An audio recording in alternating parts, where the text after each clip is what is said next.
আসসালামু আলাইকুম ওয়া রাহমাতুল্লাহি ওয়া বারাকাতুহু। আলহামদুলিল্লাহ।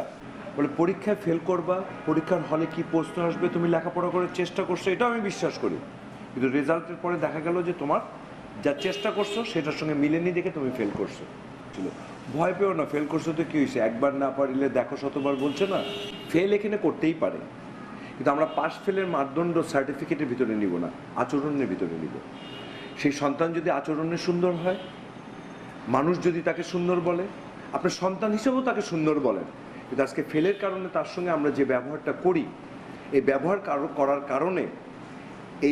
করার কারণে তার বুকে যে আমরা ব্যথা দেই, সেই ব্যথাটা আমরা কি কারণে দেই এটা আমাদেরকে খুঁজে বের করা উচিত।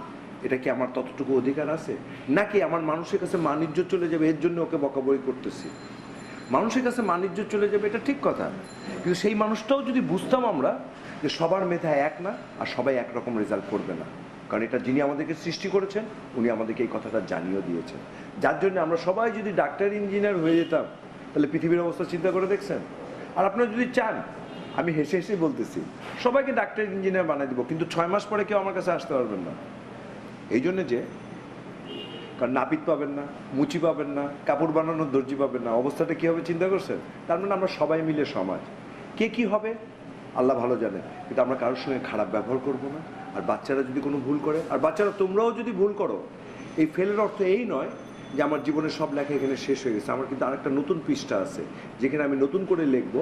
আজকে ফেলের কারণে যারা মন খারাপ করছে, আমার এই ভবিষ্যৎ কর্মের কারণে দেখা যাবে যে তারা খুশি হয়েছে। তাই তোমাদের কাছে আমার অনুরোধ, তোমরা যখন যে কাজটা করো ওটা বেস্টটা করতে চেষ্টা করো, কারণ তোমরাই পারবা এই সমাজকে সুন্দর কিছু আবার এনে দিতে।